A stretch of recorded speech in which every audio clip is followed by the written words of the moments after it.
Angelica Sadar. Welcome to the NRBS sponsor series. And before I present our new sponsor, OHM, I want to remind you just about a couple of little details. Our conference this year is planned September 26th and 27th. It's going to be virtual, and you should be getting mailings about that. And there's information on the website. We have a good lineup, and we have 11 CEs.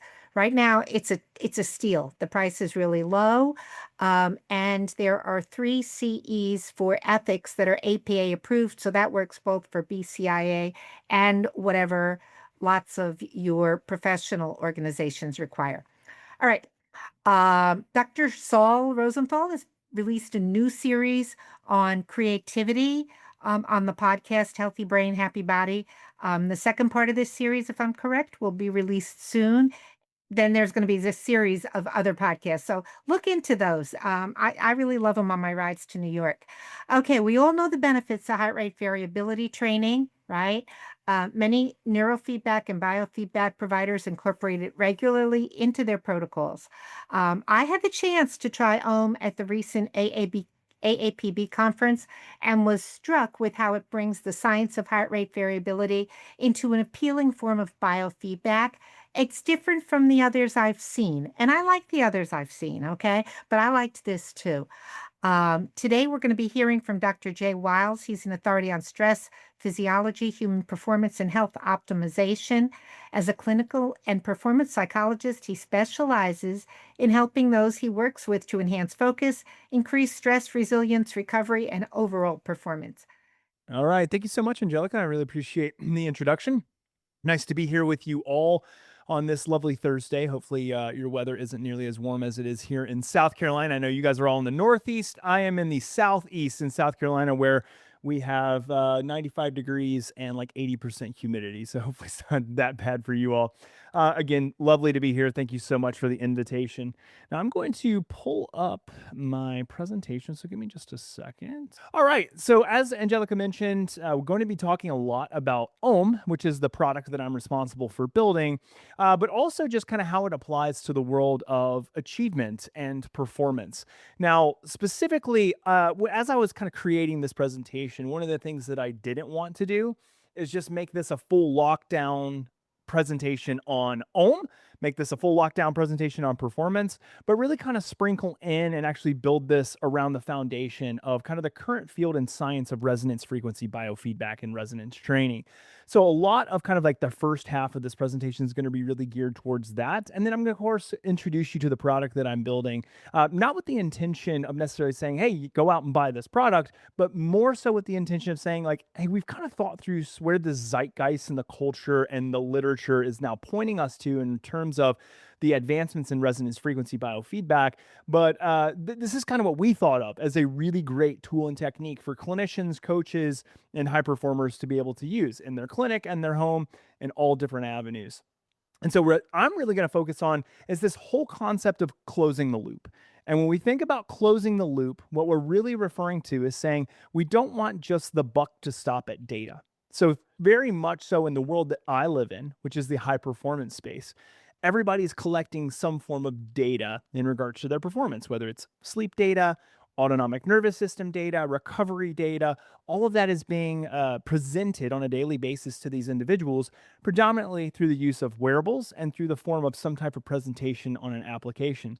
However, there's no loop that's being closed. So if someone tells you, hey, I'm not sleeping very well, or you're not recovering very well, well, then what's next? What's the intervention? What's the behavior that then should follow to help enhance my sense of well-being, physical recovery, psychological well-being, or stress resiliency? That tends to be a very large gap. And so while OHM isn't a tool that was specifically focused on high performers, as you'll see here soon, it's really developed for a wide array of individuals and demographics and populations. It can very much fit within that intervention space that is HRV biofeedback for helping to close the loop.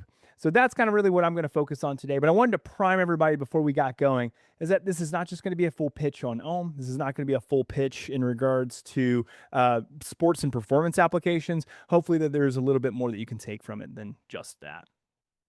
All right. There we go. So a little bit about me. I won't spend too long on this because we already had a little bit of an overview. Of course, that's me.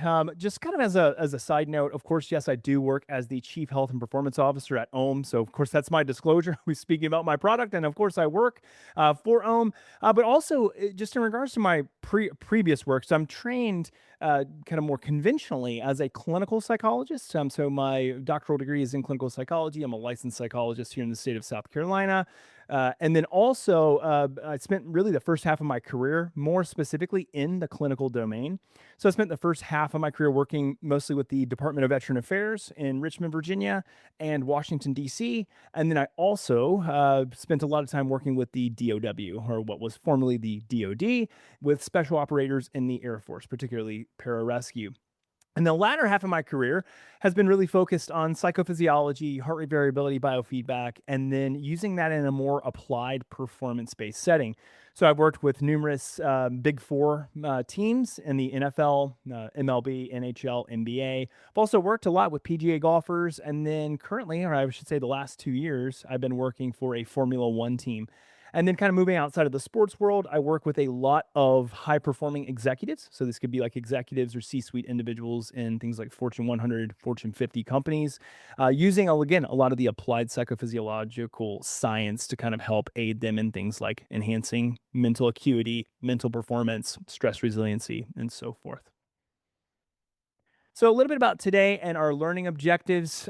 So, a couple of things that we'll kind of be more brief on, and then we'll spend a little bit more time double clicking on others. And then, of course, I'll leave room at the end for any type of questions that you may have. And just kind of as a spoiler over here on this right side, that is the Ohm device. And I do have one in front of me. And I'm going to show you exactly kind of how it works here in just a little bit. We're going to talk a little bit about the physiological basis of resonance frequency training.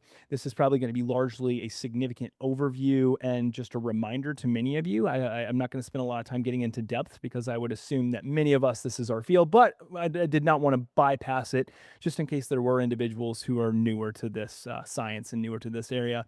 We're going to talk about kind of the three generational movements that we've seen in the resonance frequency assessment world. So, kind of moving all the way from Paul Lair's original model, so him and colleagues, their original modeled, and then kind of where that's transitioned to over the last, even in the last few years. We're going to talk about this whole concept or notion of resonance frequency stability, or maybe I should say the lack thereof, or instability, that's come out of some of the more interesting recent research that was performed in 2021. Going to talk about wearable data and the limitations to wearable data and the gaps. I've already kind of hinted that that'll be a subject matter, especially as it relates to athletes. But I also think that this moves well beyond the athletic category because wearable data is pretty ubiquitous nowadays. Most people have access to wearable data, whether it's an Apple Watch or a Fitbit or an Oura Ring or a Whoop strap. So I'm going to talk about that and kind of where HRV lives in that world as it relates to performance and to providing an autonomic nervous system insight. We're going to talk about a metric that many of you may not have even heard of before, called HRV-CV. In the world of applied psychophysiology and biofeedback, that's actually not a metric that's used very much. However, in my world, which is the sports and performance world, that is a very heavily used metric. So we'll talk about that. And then I'm going to talk about just the performance and athletic applications, and then also any clinical translations that might actually make sense.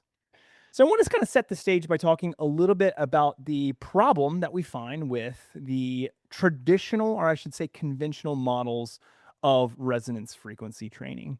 Now, I'm going to use the word problem very loosely. And the reason I say that is because when I say problem, we might get the sense that I'm talking about something being inherently wrong or inherently not valid. I would say that the problem that kind of resides right now in resonance frequency biofeedback is less of a, hey, I find this to be invalid, and more of just, I think that there's better ways to optimize it. And I'm going to present kind of some of my thoughts, ideas, and evidence for that here in just a bit. But I think the one thing that we know is that, like, one of the problems that we have kind of surrounding a lot of biofeedback is that so much of what we're measuring tends to be very acute and very transient. No problem with that. That data is actually very, very interesting, very, very useful and applicable. But I actually think one of the missing components, especially when we talk about the world of sports and performance, is actually assessing and watching things more longitudinally. And so when we think about resonance frequency training, we know that the autonomic nervous system is quite dynamic. It changes very rapidly, very easily, and certainly within context. And so one of this whole ideas of seeing more or less resonance frequency as being something that is fixed, it is static, it does not change over time, doesn't seem to truly match up with the dynamic nature of our own physiology. It's not to say that there aren't aspects of the static nature that are actually very much true, but is it potential, or is there a potential that resonance frequency actually lies a little bit more on a spectrum, and instead of being fully static and rigid, can actually fluctuate in terms of context, in terms of situation. So one of the things that I'm going to unpack today is kind of this idea that we need more accessibility and collection of longitudinal data, and that can actually help to provide and drive insight into overall resonance frequency training. So that brings me to kind of, well, Jay, what evidence do we have that resonance frequency may not actually be as stable as we think it is? Now, the one caveat before I even get into this data is I'm actually going to kind of quickly highlight that there have been a few more studies that have looked at this, but there's only been one kind of more robust study that looked at this in 2021. And of course, we don't want to necessarily solidify a stance based off of one study. However, the insights that were driven from this study are being replicated and are interesting for us as clinicians. And this doesn't matter if you work with high performers or if you work in a more clinical setting or you work in, some other more specialized setting. This is actually something that isn't just kind of specific to high performers. So the study that was done in 2021 actually found that resonance frequency as this kind of like fixed property may not be as fixed, because when we did test, and I shouldn't say we, I wasn't a part of this research study, but when the researchers did this study, they found in close to 67% of participants from one session to the next, their resonance frequency actually changed, and it could actually change fairly significantly. Now, most of the changes that they saw or they found were not these large, robust changes going from like 6.5 breaths per minute down to 4.5, but in sometimes we would jump more than a half a breath per minute, or even more than 1 breath per minute. And that's kind of really interesting. They saw that there was this shift. And the biggest link that was found in this study is that it was very IBI dependent. That was the source of the instability. So the drift was linked to that interbeat interval data, meaning that whatever their baseline autonomic state was, let's say for that session, if it was different from day 1 of testing to day 2 of testing, that could actually significantly influence where resonance frequency fell. Now, one thing that I actually found fascinating, because I was kind of, I've been in the world of psychophysiology and biofeedback now for the past 15 years. And one of the things that I kind of thought very initially, again, when I was a novice at this, circa 2010 or so, is I thought to myself, you know what, this kind of seems interesting that we as human beings have so much dynamic aspects of our physiology that don't appear to be very static. They actually appear to be very dynamic.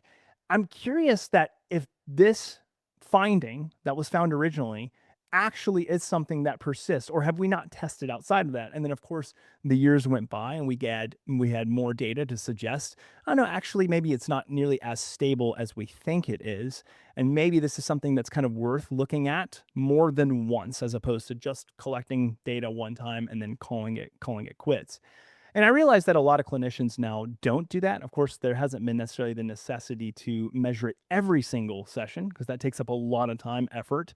But measuring it maybe more than once might actually provide some inherent value. So that kind of brought me to the next thing of, well, is this something that could even change moment to moment? And when I say changing, I'm like, does this need to be something that changes dynamically to the tune of, within a few minutes, we see someone's resonance rate of breathing go from 6.5 to 4.5? No, but subtle changes. And maybe there's even a way to optimize that output, which I'll talk about here in just a bit. So why resonance? And maybe this is even a good kind of way to kind of prime people, just in case you're like, hey, Jay, you've been mentioning the word resonance. Like, we actually don't know what you're talking about. I realize that most people in here will know exactly what I'm talking about, but just as a good refresher for everybody, everyone has this rate of breathing that results in a resonance physiological response. Resonance meaning synchrony. I mean, synchrony between two or more physiological symptoms. So we know that slow breathing at what we would call our resonance rate or near our resonance rate starts to create this synchrony between our breathing, between our body's blood pressure regulation response, and then also between kind of our cardiac output, or what we would term as RSA or respiratory sinus arrhythmia. So these big, beautiful sinusoidal wave patterns in heart rate that come from slow paced breathing. And it was originally found by Paul Laird of Shiloh's and other colleagues that every adult has a resonance rate of breathing that's around 4.5 to 6.5 breaths per minute. So hovers around that, what we call zero point 0.1 hertz area. We know that when we breathe at that rate, the immediate effect that's happening is that we create those big, beautiful sinusoidal waveforms in our heart rate. Of course, individuals who are more deeply trained in something like resonance biofeedback are going to have maybe more of they're more efficiently able to produce that amplitude, and those who maybe are not familiar with it or their body has not been conditioned or adapted to that process may not experience nearly as much of that amplitude effect. However, almost everybody will receive some type of amplitude change in RSA when breathing at resonance frequency. We know that we increase that low frequency power band. So because of course it's left shifting from the high frequency band into the low frequency band, we will see HRV power amplified, which is kind of really responsive to our baroreflex oscillations, which is our body's blood pressure homeostasis regulation mechanism.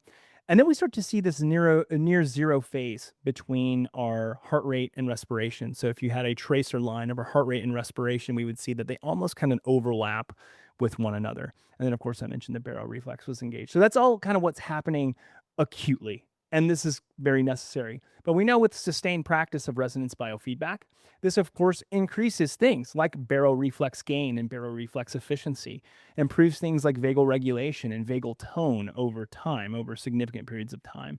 And then also what we term as autonomic flexibility. So the ability to be able to regulate at will our ability to kind of downshift or upshift as needed.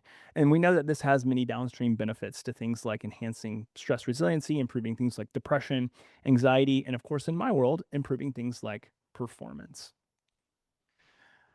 Where we know a lot of the longitudinal changes will start to happen is when we have a dose of that training in between more what we call clinical sessions.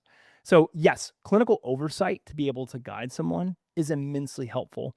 But I think that many people nowadays are indeed recommending to their clientele, hey, we need to have something in between these sessions. There's a large gap between this week and 2 weeks.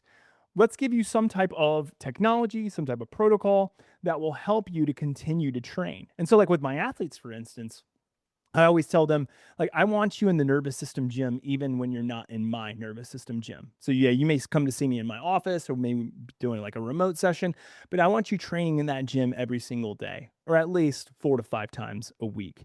And they can understand that language because for them, it's a part of their heuristic of training. So I have that there. But I think for anybody, it doesn't matter if you're working with high performers, ensuring that we have good training dose in between sessions is vital, or at least it will help to expedite the individual's ability to enhance that autonomic resiliency and flexibility pretty significantly. And so I kind of already mentioned like all these like in session but between session. But what I will say is that if you're not using a technology that uh, your clients have in between sessions, I would make that a high consideration for most people. Of course, there's Ohm that I'm going to present here, but even if it's not Ohm, if it's something like optimal HRV or elite HRV, or even if you're using something like HeartMath, I don't really care. I just think that I do care. I mean, of course, I want people to use Ohm, but I don't really care unless they just need something.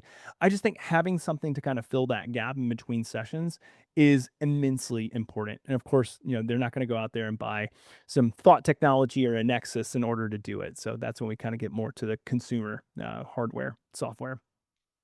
So just really kind of quickly, like how did we get here as a field? And what is kind of the evolution of resonance frequency training? Like what do we actually see starting to change dynamically in this field? Well, in the first generation, we had this stepped protocol. So Paul Lehrer and colleagues had a protocol where you had these discrete fixed rates, multiple trials, 5 trials, that is, where the clinician's going to inspect the physiology at each step to see how they respond. So we're going to look at things like SDN and RMSSD, low frequency power, the phase congruence. We're going to assess amplitude. We're going to look at all of these things and then address, or I should say, assess and say, okay, we see that for so and so, their resonance rate appears to be 5 breaths per minute because that's where we see the highest low frequency amplitude. That's actually where we see a really good phase coherence. We see kind of the big swings in low frequency power, or I should say the peak and low frequency power. So this is kind of like a good clinical way of doing it and has been used for many years. Well, then in the last like 15 years, we've seen more of like sliding models. And so Fisher and Lair, of course, published on this. So I would feel free to kind of check that research out. It's compelling. But I think that this is really interesting because for them, what they were trying to do is basically automate the process and make it a little bit more efficient to perform, and then also maybe slightly more accurate as well. So this sliding method is a continuous pace sweep algorithm, kind of like locates this maximum variability region, and then will produce kind of like a result very similar to what Paul and his colleagues did originally with like the stepped method, but this is just a more continuous way of monitoring and looking at resonance frequency. And then there's kind of the third generation, and this is where Ohm lives.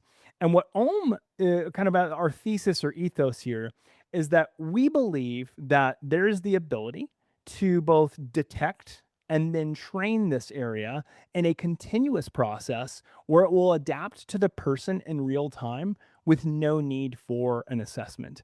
Now, of course, I cannot give too many trade secrets here. I can tell a little bit about how our algorithm works, but of course, to protect our IP, I cannot speak in full detail. One of the things is that we have gotten this validated with some of the heaviest hitters in this field in terms of consulting with them, making sure that the way that we are both processing and analyzing the data and then modifying the algorithm based on the real-time physiological data is indeed a way to accurately and repeatedly or consistently and reliably get to someone's resonance frequency in real time. What we mean by this and why this is so valuable is instead of having to go through this 12 to 15-minute initial process that typically will happen either in clinic or can happen, of course, on an app, we have the ability to do it in real time with anyone who is using our product.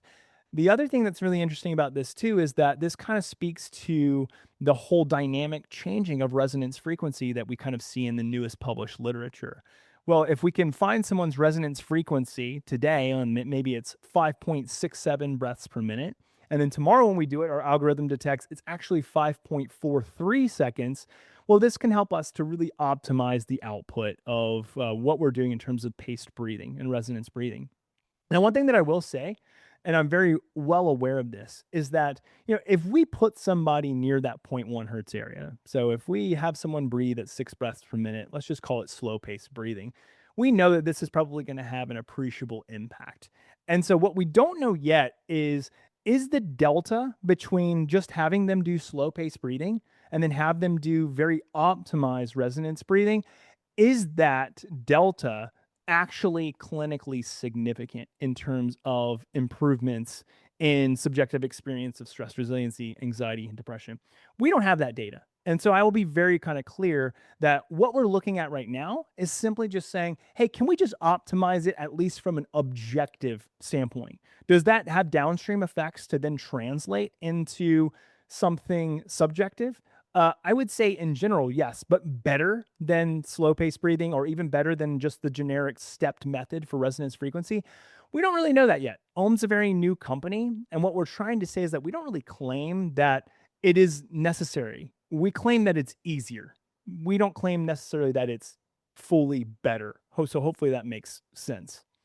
So here's just a little comparison matrix. I'm not going to talk very long about it, but I do want to kind of just point out some of the differences between the former generational methods of assessing for resonance frequency. And of course, kind of highlighting the last category of ohm. I think the big kind of separator from what we do at ohm compared to maybe some of these other methods is that, of course, like first stepped method that was created was really done in labs and in clinics. So people weren't really doing this remotely. Now there is some remote ways of doing it. I mean, there are some apps that kind of run you through that entire protocol. Stepwise, or sorry, I should say the sliding method, same thing. For us, again, this is something that lives in your home, lives in your environment, lives in your clinic, is very easy to use and just do immediately, but doesn't require essentially that clinician or that person to be there to kind of help assess your data and then say, hey, I think it is this rate, but it actually will give you feedback basically like right when you are performing that exercise. So the expertise required is none. Anybody could use this, and they don't even need to know what resonance frequency actually is. They just need to know that what we're doing is we're finding that ideal or optimized breathing pattern that maximizes your nervous system's response in real time. So again, I don't want to spend too much time on this because I think I have other slides that actually bear more interest than this. However, I'll be sending this out to you all. So, of course, you can kind of look through. All right. So, I kind of already mentioned this. So, I'll just kind of be very brief on this one. And really, kind of my last comments really speak to whatever I spoke to here as well. So, I think I'm actually going to move on. One of the things that I do want to say kind of here is that because there's no calibration step, this kind of just takes the brain work out of the client a lot. Because a lot of times, like if you put anything in front of, so for instance, if I put anything in front of an athlete and I say, hey, I need you to go onto this app. I need you to select like these numbers in terms of your inhalation and your exhalation on this app. I need you to set the, breath holds to this rate, whatever it may be. These are a lot of steps. Even though it doesn't sound like a lot, it's enough friction to get in the way for many people that it can actually keep them from doing it themselves. And I think one of the things that we have a problem with in our field a lot is that because of the nature of biofeedback being somewhat mundane at times, especially HRV biofeedback, where you're sitting there doing the same paced breathing over and over and over again. I think that adding a level of variety, but also keeping it so stupid simple to them that they really kind of have not much of an excuse not to do it and have fun doing it, that this can add to overall behavioral retention.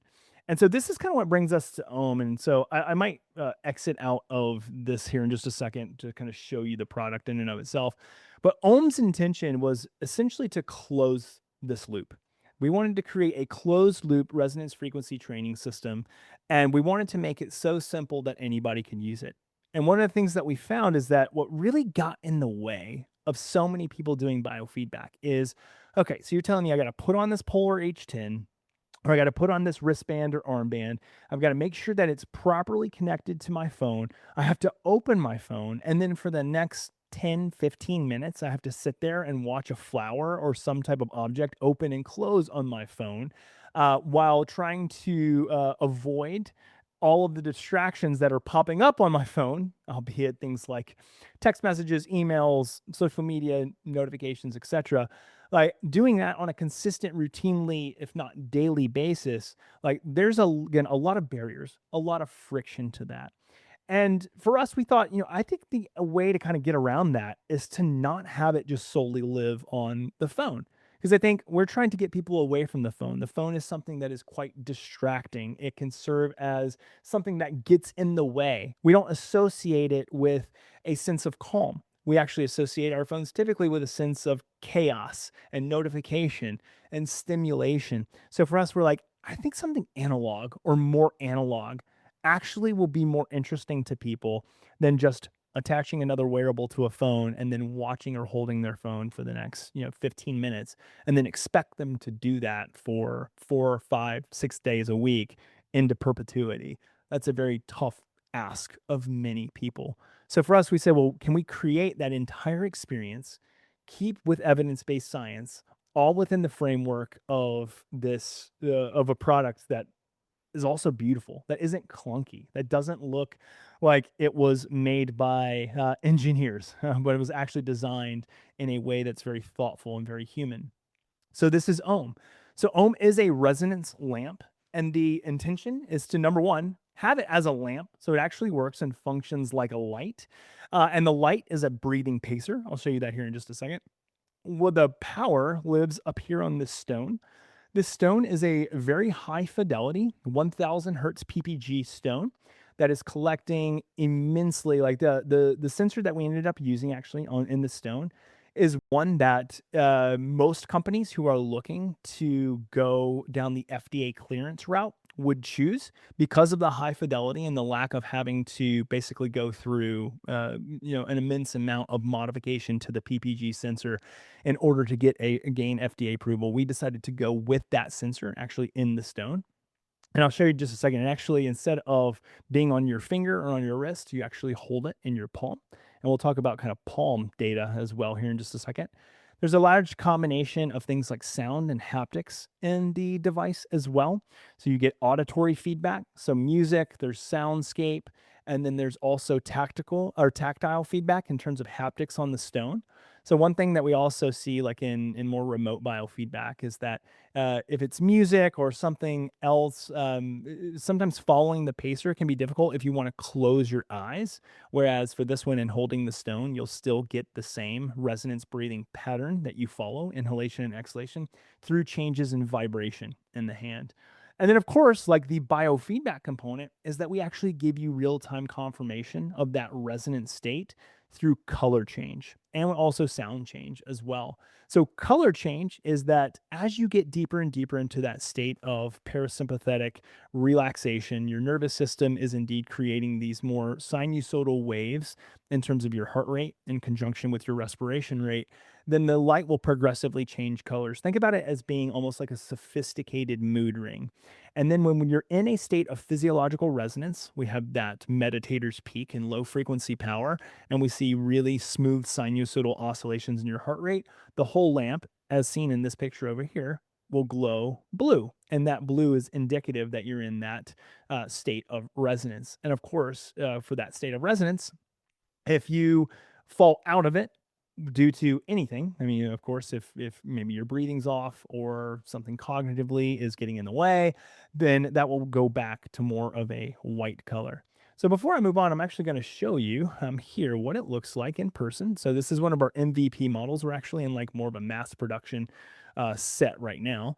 And so the way it works is, again, like you can dial the lamp up and down just with a twist of the stone. So you can see the lamp's fully off. And I don't know if anybody can hear that, but there's soundscapes as well. So like some white noise, some kind of creek running. We also have white noise as well. So you can do that at night if it's beside your bed. And then of course you can turn the lamp on just by twisting the stone up top.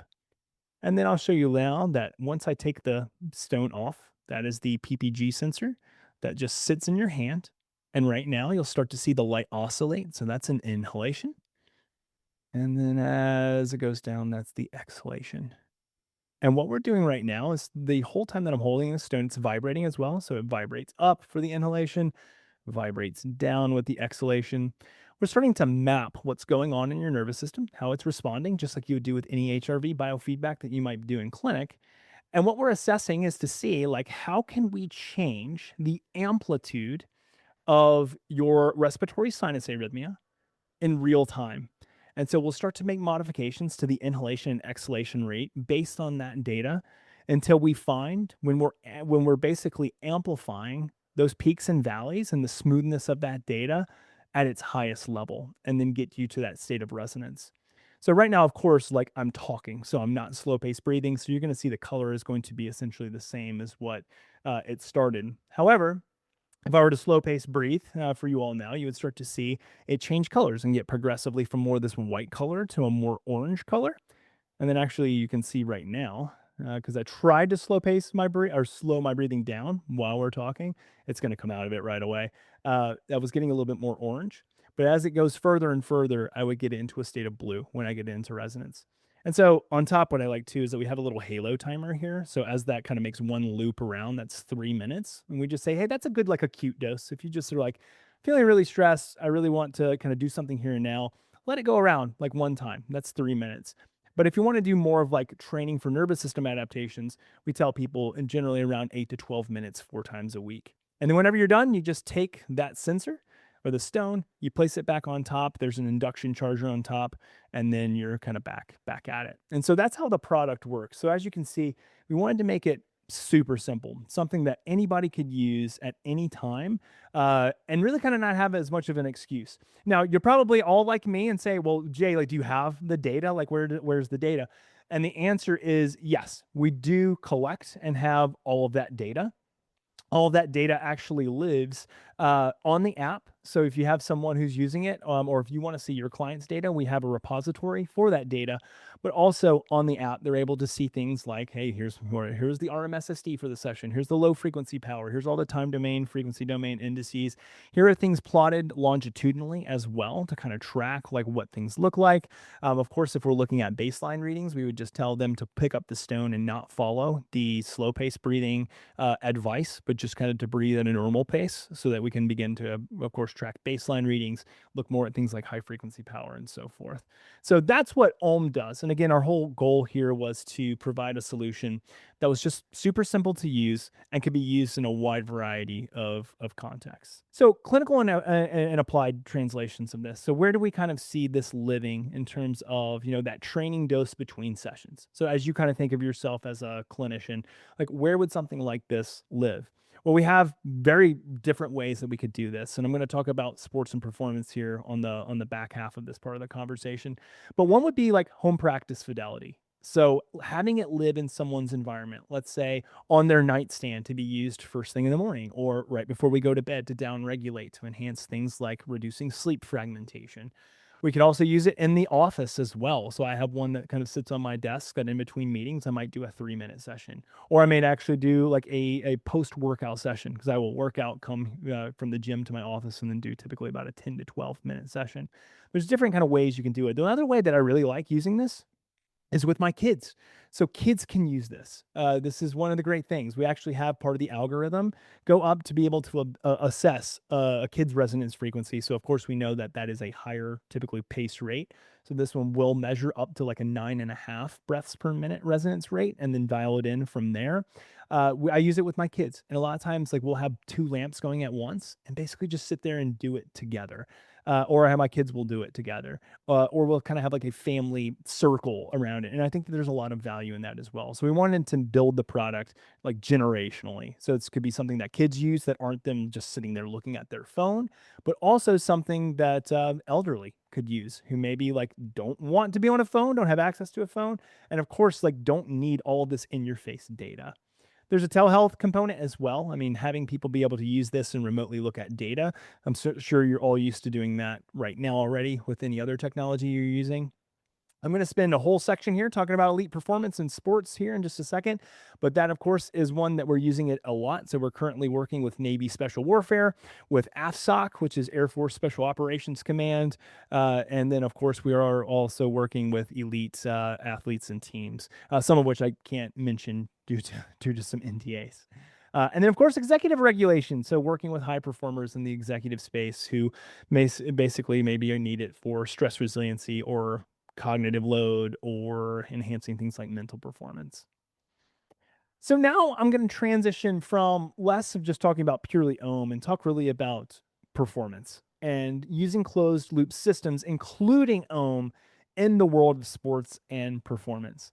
I had mentioned earlier that because of the advent of wearable technology, it has become so ubiquitous that a bulk majority of people, especially here domestically in the US, have access to data. And there's a lot of promise to that. I mean, we're going from a time where, 15, 20 years ago, the only people who knew what HRV was were probably people in this room right now. Most people had no clue what it was. And to be frank, most people still have no clue what heart rate variability is, even though they look at that data every single day. Most of them still have way too many myths that we have to try to deconstruct regarding their HRV. But I think it's pretty phenomenal that we're allowing kind of this effortless tracking of these health metrics, things like heart rate variability, on a day-to-day basis, and something that from a monetary perspective is quite affordable for people. And you have devices right now like Google, the new Fitbit Air, which is like $99 with no subscription, and people can have access to these data. It's great. So we're getting this personalized insight into things like stress and autonomic, recovery and stress levels, recovery status, sleep, and just sense of overall well-being. And also, because of the accessibility for the consumer to have access to HRV data, we're actually getting a better, deeper understanding of autonomic nervous system function and activity. And so, this hopefully, the whole goal would be to have actionable data that can then drive different recommendations and drive different behaviors. That is the one key point, though, that I actually think is the biggest missing component of so much wearable technology, especially in the performance space, is that most people don't need to have a wearable tell them they slept like crap. They know. They feel like garbage when they woke up. Or they're like, "Yeah, I woke up like 6 times. I don't need, my Whoop band to tell me that I slept like crap." Or I don't need my Whoop band to tell me, like, I know, whatever. I had 3 glasses of wine before bed. I know my heart rate was high. I know my HRV was low. It's more of like okay, you don't understand context. How do I feed context into your model? And then from that, how can you help coach me on behavior change? That's the more challenging things. So that's kind of the promise that we have from wearables, but really they're just giving like a lot of passive, inconsistent data. A lot of times the PPG sensors that are being used are pretty underpowered, or the way that they're assessing or collecting and providing data are just not. You're comparing apples and oranges. So I have a lot of my clients who are like, I have an 8 sleep, I have an Aura ring, and I have a Whoop band. And I look at my data every single morning, and all 3 of those from an HRV perspective don't agree with one another. And then I check my Apple Watch, and it's way off from everyone. And I would say, okay, let's take a step back. There's both a lack of standardization in the actual data that is in the way the data is being collected. There's also a lack of standardization in how long it's being collected for. And then most specifically, there's a lack of standardization in what metric is actually being presented. Because if you're having Apple Watch showing you SDNN and you have your Aura ring showing you ARM SSD, and then you have your Whoop showing ARM SSD, you would think, okay, the Whoop and the Aura are probably going to agree with one another significantly and vary from the Apple Watch. We might know, we might realize like those 2 ARM SSDs might hold together more than the SDNN, but the everyday average user won't understand that. And then even if you look at something like Aura and Whoop compared to one another, Aura's collecting 5-minute epochs throughout the night, whereas Whoop is only collecting it at certain periods during certain sleep architecture. And so again, comparing apples and oranges. So this leads itself to a lot of confusion, especially in the sports and performance world.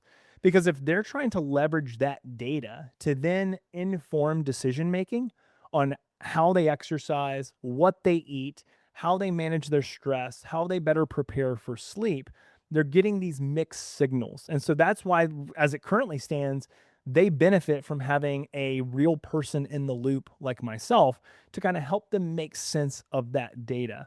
But that's in kind of like that extreme world of individuals who can afford to work with someone who's going to basically white glove them. The regular everyday individual that I might see who is like, hey, I don't have a ton of money to afford to pay, a expensive coach or a psychologist, whoever, to analyze this data. Like, what do I do? Because I'm just getting all these numbers without any type of context, and nothing is actually helping me to change behavior for the positive. If anything, it's holding me back and causing me to live a self-fulfilling prophecy of poor behavior because I don't know what else to do. And so I think that that's a huge problem that we're running into now, is that we're not using the right sensors, not using the right data, and everything's telling you something different, and everything's telling you nothing at all in terms of like what we do for behavior change. A missing component, and if you take one thing away from kind of this section here, is that there are no current wearable technologies other than, I think, Whoop allows you to ask about it in their AI, that's actually measuring the autonomic nervous system stability longitudinally as it relates to recovery of the nervous system. And we know kind of from published research that HRV-CV, which is the coefficient of variation of HRV, is the best metric currently that we have for measuring stability. Now, you can measure average RMSSD over a period of time, and that can be helpful. However, HRBCV is a validated way of looking at continually, kind of across time, the variability that is happening between each day. We know that significant diverse readings from day to day can be indicative of nervous system instability. And then if we identify that, then we want to understand context. If someone just got done running a marathon and the day before or even the day of the race, they wake up and their HRV is 50 milliseconds, and then the next day when they wake up, it's 15 milliseconds, well, we've got context. We understand why HRV-CV is going to be tanked. However, if we didn't have that context, then of course we're going to be providing all of this insight and solution that may be beneficial, but probably not beneficial. So the one metric that I tell people to really focus on, especially if you're working with high performers, is HRBCV. You can see kind of on the graph that I have here, HRBCV is something that when it's below 8%, which is a 7-day rolling window, there is 8% or less in terms of variability from day to day. That's a pretty good sign of stability. Now, these are not hard and fast numbers because this is an area of research that is evolving and quite new, but that's kind of a general rule of thumb that most exercise physiologists are using. Kind of we'll say the yellow is more of the cautionary area. That's about 8 to 15% HRBCV. And then anything above 15% is notable variability from day to day across that past 7-day window. And when someone's in that stage or in that zone, that might be indicative that there is something that they're doing internally, externally, that could be causing the nervous system to become quite dysregulated. Maybe they're overreaching or overtraining. Could be that the day before they just had a really difficult game that they played, or maybe they're under significant stress load that week. They're presenting to their board if they're an executive, whatever it may be. That is can be indicative. Hey, let's do something about it. Let's intervene kind of at that point. So I love HRBCV as a metric, especially as you are working with athletes. So what about Ohm in athletes and performance populations? Well, if I have a case of someone, especially who I see their HRV-CV is quite variable, or is kind of hovering a lot of the times in that caution or high zone, this is something that I want them to do. I want them to actually perform HRV biofeedback for better nervous system regulation. And so, of course, I'll have them use OM in these different types of situations. One would be like pre-competition arousal. So for a lot of athletes, knowing that they have to go into this game or this match or this scenario can cause them a lot of anxiety and can cause them to have a higher cognitive load than normal and a higher cognitive arousal than normal. So for them, in order to optimize that arousal, I may say, hey, about 30 minutes before you go out onto the field or onto the court or onto the ice for my hockey players, I just want you to do like 10 minutes of resonance breathing. Like just use OM for 10 minutes. And that can be a really great way to help with kind of the pre-game jitters for many. And then we might have in those individuals who are like, hey, it's after, post competition or training, heart rate's really high. I get home from the Coliseum or stadium at, 11, 12, sometimes 1 a.m. I've got to get to sleep because the next day I've got to wake up and do it all over again. That's my MLB players that I work with. How do I downregulate my nervous system so that I can get to bed quickly and not, be stuck at my heart rate up in the 80s when normally, it's down in the 50s or even 40s. And so that's a time where I'll have them do OM right before they go to bed. And I might have them do it a little bit longer. I might have them do it anywhere from about 15 to 20 minutes. But really, the sweet spot for a lot of people is about 10 to 12 minutes. Another big one for athletes is that they travel a lot, especially again, professional athletes. So, in terms of their own circadian cycles, in terms of the kind of the getting beat up on their travel schedules and that disruption, I'll have them do it kind of within kind of their travel sequences. So for a lot of these guys that say, hey, we'll go perform, have a game, and then that night we get on a plane to head to the next place. That's the MLB players, because a lot of times they don't even have a day break. They may be staying in the same time zone, but they still got to get on a plane. And if you're someone like me who unfortunately has to travel a fair amount, the amount of load that just traveling once can have on your body. Just imagine doing that over the cross, multiple times, a month, doing that over the course of 6, 7, 8 months. The last one, or the other one that I really like here actually, is pressure performance training. So pressure performance training is kind of a mix of working on resonance biofeedback, so using ohm in that scenario, but also like doing a lot more of like mental rehearsal. So this can mean mental rehearsal and visualization, both positive mental rehearsal, but also negative mental rehearsal. So this would be something like I'm sure you are all familiar with like a psychophysiological stress test or stress profile. This is something that I actually do with my clients and that are athletes a lot. Do it with my executives a lot, where we'll spend some time kind of doing some negative mental training. So basically, kind of thinking about worst case scenarios, and then from then, and which is much more of like a stoicism practice. But then after that, having them regulate in the moment. So they're kind of like facing and feeling that pressure mentally and rehearsing that mentally, but then also doing some biofeedback at the same time. And then other times I'll have them do more like traditional psychophysiological stress profile stuff and then include resonance training.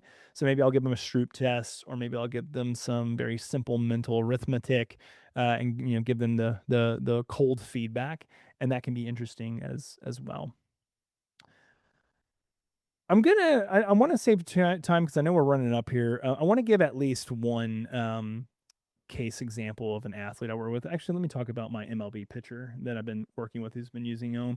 Do you know And anything if about he the can, if I may also interrupt, there is a question about if it measures, more precisely than, so if you have it like a resonance frequency of 6.2, can you really, does it really gauge that precisely? Or like the other devices, is it more like on the halves, 6.0, Yeah. 6.5? Yeah, I mean, we go to like a tenths and a hundredths of a second. So for us, there's a high degree of fidelity. So it's not just like hey, it looks like it's around 5.5, so let's keep it at 5.5, or 5, we'll keep it at 5. It actually goes much more into like 5.561, or so it's very precise. Again, what we're not claiming is that 5.5 compared to 5.561 is going to give you some maximal like output that is significantly different in terms of objective and subjective metrics. We don't make that claim. For us, it's just hey, we have the ability to do precision. There's a lot that we can learn from this, so why not be precise? All right. So really quickly, just want to talk about this MLB pitcher. So as far as like him, if you know anything about the MLB, it's 162 games in the regular season, and then also like it is something that like if you go into the postseason, you're going to play a lot more than 162. Pitchers have the privilege of pitching every 5 days, so they only play every 5 days. But when they pitch, the weight of the game is on their shoulders. Essentially, they're the person with the ball. They command the game, and so a lot of it's on them. So I find that as far as stressed out baseball players, even though they only play every 5 days, pitchers have the most stress by far. For them, or for this guy, I gave him just a 15-minute a day, or actually post game recovery type of workout in his nervous system gym through Ohm. So he completed different types of morning, resonance frequency biofeedback sessions, but also just like baseline checks, and then gave him some more guides on what to do in terms of his recovery and offloading. For him, I was looking at like all these different HRV recovery rates, whether it was CV, I was looking at, high frequency power from day to day, RMSSD changes from day to day, SDNN changes from day to day, and then also kind of correlating that with things like his self-reported level of exertion, and then also different degrees of soreness, and worked with his team's exercise physiologists to better track and map those. One of the things that we saw is over the course of the season, he had both changes in subjective and objective markers, and continues to. And the days that he utilizes Ohm, and more specifically heart rate variability, biofeedback, or resonance training, we see better overall recovery stats, greater autonomic stability, performs better at a subjective level, and then feels better mostly from a subjective level as well. Just saying, hey, I feel more flow state. I feel more in kind of tune with my body. And he actually says that he believes that it helps his mechanics as well.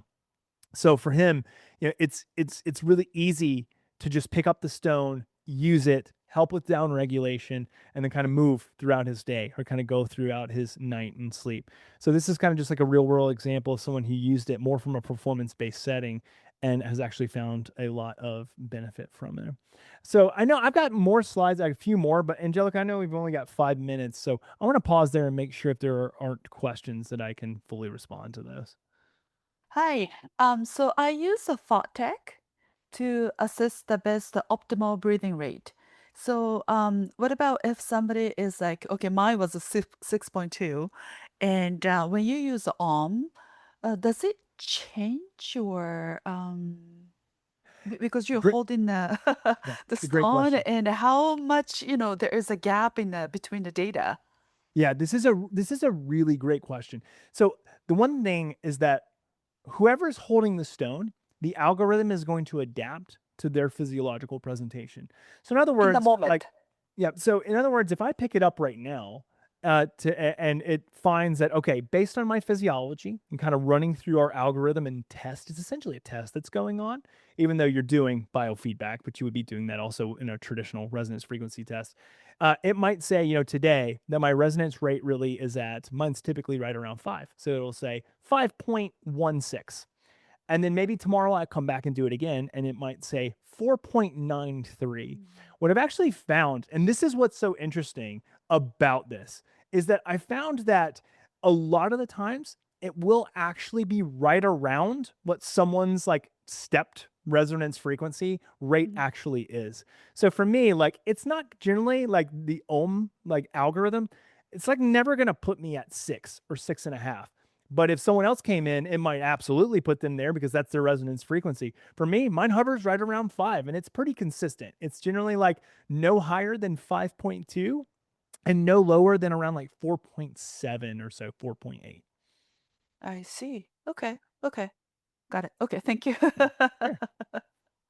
So, sorry, one question. Do Yeah. you use like a thought tech device to assess and then ask a client to use the like to practice it, or like do you Yeah. do official assessment?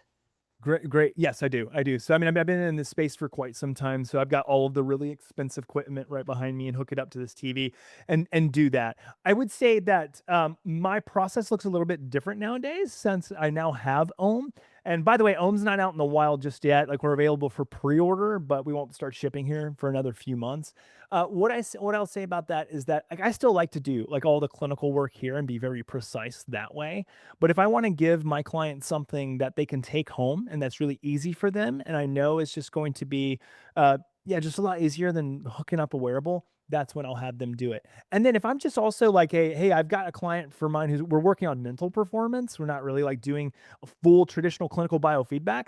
I'll start and end a session with Ohm. So I'll kind of book in my sessions because it's easy. I don't have to hook them up to EKG leads or a chest strap or respiratory band or whatever it may be. I can just have them pick up the stone. We do a session for 5 minutes, have our conversation, and then end it in 5 minutes. The first part was, have there been any correlations to his actual pitching performance since you've been working with him on the and numerically like ERA and that kind of thing? Mhm. Yeah, so he made the All-Star team. He played in the game this past week, and he's never made it before, and has had the lowest ERA of his career. I cannot attest that it's just because he's worked with me, so I do not want to like say Right. that, but it's an interesting correlation. That's great. I appreciate that. The second part is, and this is something I've always postulated and talked to some other people like Jay and Paul about. When you get down to the gradation of 6.2, 6.3 on breaths per minute, or however you want to calculate it, are the haptics and the light graduated variations pushing Yes. people towards that in a simple, sympathetic, natural way? Is that what it does?